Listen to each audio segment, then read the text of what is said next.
So this particular developer diary, the fourth one in our series, is from a recent trip I took up to Utah. Pretty extensive trip where I was on the road camping for, I think, 16 days or 17 days. I don't remember anymore. And the idea was on this trip is I was going to film, and I did film several developer diaries that I intended to release pretty much like the next day after I recorded them. And then for reasons you're going to find out as these developer diaries roll out, that didn't happen, obviously. So this particular developer diary was to address a lot of viewer feedback I got very early on, very positive user feedback, specifically folks that want to help, and some of the questions that I was getting. So this starts to get into that stuff. Now the impact of this is probably lessened because it's weeks, maybe a month after the fact of recording it. Once again, you'll learn why I wasn't able to get these out before now, but I figured, hey, let's just get these things released. So what we'll do now is we're going to jump into a quick hike I did very late afternoon around sunset at the Grand Canyon North Rim near my campground, and you'll just hear what I have to say. If you've been following all of my developer diaries, yesterday was the last one I released, number 3, I think it was, when I discovered the pack rat nest in my engine, and we did some maintenance, changed some air filters. If you want to learn how to do something like that, watch the video, I guess. But it was kind of a trip prep video, and I Febrezed my tent, and I guess I can report now that that worked very well, actually. And I bought another bottle, so that was just what the doctor ordered. And we'll just do a little POV walk through the sunset campground here. You got big canyons right on the other side, and you got just beautiful pine trees here. You're certainly going to see this before the work that I'm actually doing here for the Campvue channel and Cactus Atlas. I've already filmed the main Campvue feature, which is another one of those on-foot walk-arounds, and we explore the campground here at the North Rim of the Grand Canyon at North Rim Campground. We go explore some of the stuff around here, the lodge, the views near here, if you know the North Rim, and just the overall chill nature of the North Rim Grand Canyon. I would say it's my favorite national park in Arizona. And I guess if you're saying Grand Canyon, I'm specifically referring to the North Rim. A lot less touristy. It's pretty cool here though. My campsite, you see the little yellow tent over there. And this isn't the main view out of the Grand Canyon.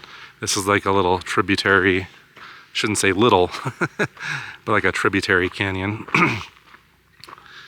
And it is gigantic. You can't see the bottom from here. But if we go further, there's like this trail that is around the campground, and we'll get clean views looking straight across to the South Rim, and we'll see if the air is cleared up. You could see Flagstaff too, the San Francisco peaks, and I'll point out those features so kind of orient you as to where I'm at in the state.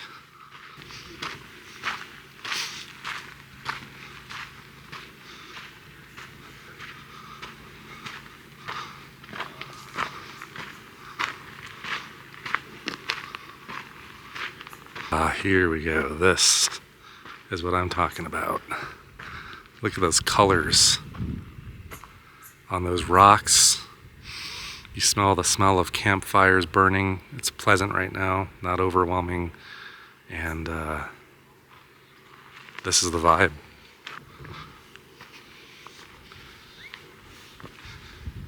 So there's this trail that I think it's called the Transept Trail.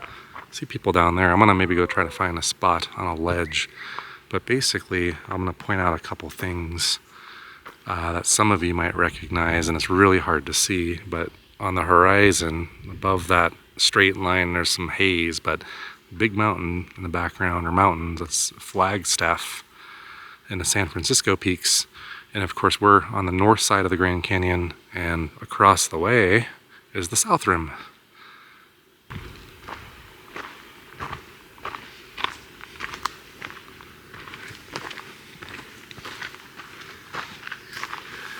Go for just a walk here in the woods here at sunset.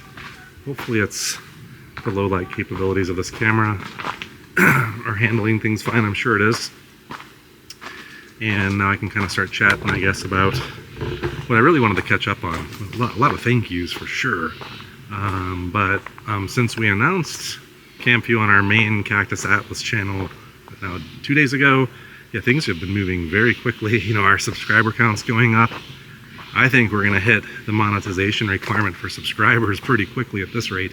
The watch hours is the other thing that's the trickier thing in this type of situation, where you can get a lot of people to come support you, but the watch hours is the, you need, I think you need 4,000 watch hours or something like that. So that's, I think, where we're gonna probably take a little extra time to get monetized.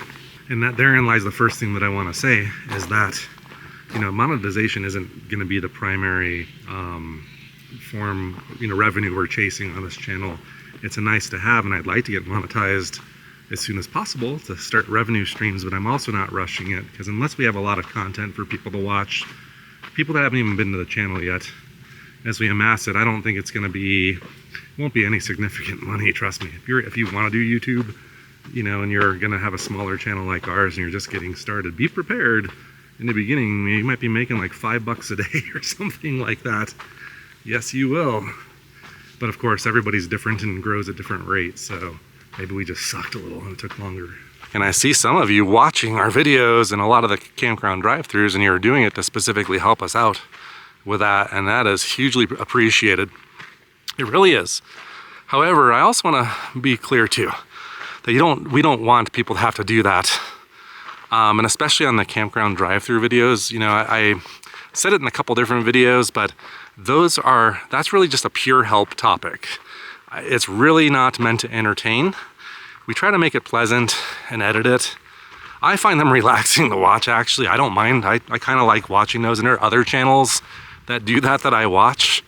Some that do some really cool stuff. But maybe we'll head down there. But that's the first thing I really wanted to point out, is I don't want you guys to sit there and have to worry about that. So please watch the stuff you want to watch, and watch it to completion if you can. That's the important part. And you know, you're making time to watch one video, that's huge. And then the second thing is, if you're like a fellow you know, YouTuber, there's some of us, we got our groups where, and you know, if you're new to YouTube and you want to do it, one good strategy is find channels you like, comment on their stuff, see who reciprocates, see who actually watches your stuff though and provides quality comments. You know, don't do the sub for sub crap and all that. You can get in trouble with that anyway. But anyway, you end up making relationships that way, kind of. You never really meet all the people, but you support each other, you watch each other's channels because you like it, hopefully, and you comment. And I think people have a good heart and want to help. But if you're one of those that we work with a lot, I mean, we're not really working, it's not like we're contracted to do that or anything, but anyway, you know what I mean, anybody that we kind of help each other out, please do not feel obligated to come here and comment on these campground drive-thrus, because there's going to be hundreds of them, and that would just be silly. And quite frankly, I would think there's something wrong with you. But if you're doing it, you're trying to help me out with watch time and stuff, and you like it, awesome. But please, no, please, please, please don't. You know, there's only so much one can take of that. Okay, now the next thing too, and on that note of support, what I can't believe is how many people are reaching out to me, like I have a Campvue email, or Gmail, campvue@gmail.com. I think it's that simple. So people, you know, and that's meant for you guys to communicate. So feel free to drop by. You want to just network with me, just say hi. Totally cool. And I'm getting that. Like, and it's like a developer crowd. You know, I've excited some people, I guess, people I've never met, and you know, people are reaching out, wanting to do work, anything from that, partnering. Whatever. People are excited, and you've got non-technical developers, I think, wanting to help out with various tasks and getting involved. So that, I was like, holy moly. And I don't know where that's coming from, because I did post one of those developer diary links on my LinkedIn to my professional network, really just to see if anybody's interested, and to see if I can get technical people that I thought people might be interested in it. And I found some. So quite a lot of that. And that's really the next thing I wanted to kind of talk about. I'm going to kind of maybe address everybody that's reached out for, you know, various things. So I guess my answer is to the people that want to help is, is that cool? The answer is yes, of course. However, the reality is too, I think it's a little, follow what I'm saying, a little premature yet.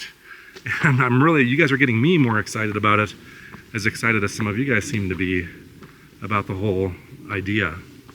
But yeah, I'll explain, let me just reiterate the motivations again, and maybe underlying it, my prediction of the value of what I think financially this is going to be worth after the first phase is done, and what that future looks like. So the way I'm going about this is I'm building this thing. I am putting it out there on the internet, very much like I said on a different video, as kind of a weird networking thing where I'm showing the world how I like to work, the technologies I like to use, how I use them. And maybe the hope, and here's the thing, I'm not ready quite yet, but maybe there is a team, a certain type of team. I'll describe what that looks like to me in a future episode, but the right kind of people to see something like that. Or maybe I get involved in something totally different, you know? I'm not, so it's very much, there's a lot of that aspect of it that's the motivation, and it's not really all money. But I did say one of the motivations is financial. And one thing I'm kind of in the process of doing, maybe one of the newer parts for me, and maybe one of the more inexperienced things for me, is how do you value or predict a value of something like this? And I think there's so many factors now. I've learned so much. I was a master of the tech, but marketing and all of these things. Ooh, I think I found me my slice. My little slice of heaven here. Look at that. So the main issue, I would say, and why I'm not really interested in working or partnering with anybody at this time, is really around what the predicted value of, if I finish my first phase, and we'll make some assumptions about YouTube monetization, the types of views that I think I'm gonna get here, I predict they're gonna be less than the Cactus Atlas. At least years 1 through 3, maybe, something like that. My experience growing something, the Cactus Atlas from nothing, I know how painful and hard that is, and it still is an uphill battle. This time we've got that thing called influence, and you're seeing that right now in front of you, all the subscribers jumping in. In the past, that would have taken me like a year or something. Well, maybe not a year, but months to do that. So, however, having all this 5 years of experience now kind of in this business, I would say the ad side, the AdSense side, knowing a lot of my strategy is currently going to be based on AdSense, not just in YouTube videos, but on the website, and doing market research and finding out expectations, like if I pursue internationalization, what kind of percentage bump up should I expect on YouTube views and other types of traffic. I've done all of this research, and really my math, my business plan is kind of, this isn't a get rich quick thing. This is to build something either for me as a paying hobby that I'm just gonna have fun with from here until I can't do it anymore, maybe into retirement, and I grow it slow, it's just my own little business thing. I just don't know yet, but what I wanted to do is at the end of this first phase, and it's probably not going to be immediately apparent, is I'm going to start really having a better sense of what the value is. My prediction is I can grow it at probably in years 1 to 3, maybe, to something that could be paying my household bills. Will it be saving for me for retirement and all these other things? Based on research and what I've already experienced, that seems feasible. But what I'm saying is, financially for partnerships, I'm failing to really see how there's enough meat on the bone, first of all, to go beyond a household thing through phase 1. And there have been more than one of you that you're offering, hey, I just want to help and I'll volunteer and do things for free. I don't know. Tell me what you guys think from a business perspective about that. I think some people I know people that volunteer for very good causes and things like that. I prefer you do that. Go volunteer and help someone that needs it more. But also too, I would say, in a weird way, offering one's help for free makes me distrust a little bit. Even though I think most people are very well-meaning, I don't believe anything's for free. I don't think you should work for free. I would prefer if someone wants to talk, tell me what value you're going to provide and put a price on it. And I'll tell you if I can afford it or not. And I can tell you right now, I can't afford crap. So, you know, there's nothing to go around. Amy and I are losing money, very intentionally part of this plan to build something that we're confident is going to pay us back. But how quickly and how much, that I'm not going to do that. And then I don't want to get into anything until I have more confidence in the value. I'm going to start heading back to the campground here. It's starting to get a little darker, and then we'll kind of tidy this up, maybe keep it a pretty short one, but let's continue. But okay, so check this out though. So I also have done pretty extensive research and looked at all of what I would say are people that are doing this already. So some of you are saying, this is a great idea, Glenn. If you watch the Developer Diaries, please let me be clear. Nothing I'm doing is my invention at all. Maybe I have my own take on it and I'm stylistically doing something different and consistently, but you know, this is not a new business. It's a very small niche business, and I don't see a lot of, you know, major competition there. But the one that I see that I think is the best quality, the best user experience, the best website, the one that I don't want to say names and things, but that one, there's evidence to make me believe that it's gotten big enough where they have, you know, you could look at people's footers and see, are they hiring people? So if somebody can afford to hire people, they're probably gone beyond taking care of the needs of their household or however they started, and they were able to expand it. So Campvue, who knows, maybe that is what it is. Maybe we'll all work with each other one day, or some of us, and not just developers. I mean, this could be a cool little thing. I think it would always be a small thing, but I think that day is a long way off. I got some reality. Maybe I'm not giving it enough credit, to be honest, but you know, these things take time to grow. So I think my game plan really is keep doing what I'm doing, hog it to myself, because keep in mind, part of this, like I said, I'm building something, but I'm killing two birds with one stone. I'm very conservative, and I think to meet my financial goals, I am gonna go work somewhere. And I'm very much using this, not to show people, here's my technical skills, but I think trying to show, here's, like from an entire project perspective, here's my thoughts and on every aspect of it. Not saying I'm a pro in every aspect of it, but you'll see how I have to deal with like business decisions, and we'll talk about very real things, corners I have to cut, all of that stuff. So yeah, if you're chomping at the bit to be involved in this, I would say at this point, hang tight with me. Hang tight. Let me get some progress taken care of. And then, you know, I'll look at that. And you never know one day, you never know. Best thing you could do is just keep in touch and support. But don't pester though. So to summarize, every single one of you, thank you, man. Thank you so much. I mean, it makes me feel, it pumps me up, to be honest. It's giving me fuel to want to do this more and faster. Maybe we'll go down here I don't hear voices, so we'll go down here to that one spot I wanted to see, and then we'll definitely head back. All right. Now the last thing I wanted to talk about is our user comments, especially from the technical folks where you're asking me questions. Amazing questions, great questions, like UX questions. What rationale are you putting into this and that? And there's people from all walks of the development industry. You know, testers. Great question. Someone's asking about, you know, how do I plan to scale this? You know, imagine if I had like 4,000 campsites on the site. I have answers to all of these things, by the way, I think. But there's a lot of great things like that. I wasn't expecting that either. So keep that coming. So that being said, I made a miscalculation.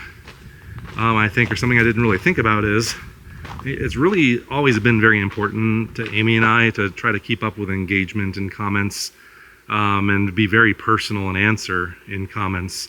Virtually just about everybody we can, unless somebody's just being rude or something, then we're like,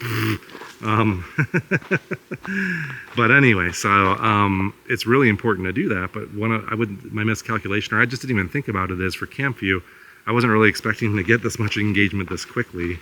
So now I'm like seeing the comments pile up. So Amy's going to be helping answer as much as she can, because as you see, I'm actually now on the road again, and my days are filming usually, and there may or may not be time to do this kind of thing on any given day.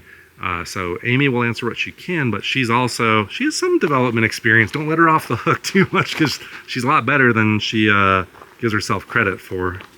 She has had some education too.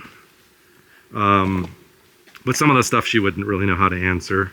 And it's really for me to answer anyway. So if it's something like that, bear with me. I would normally want to answer as soon as I see it.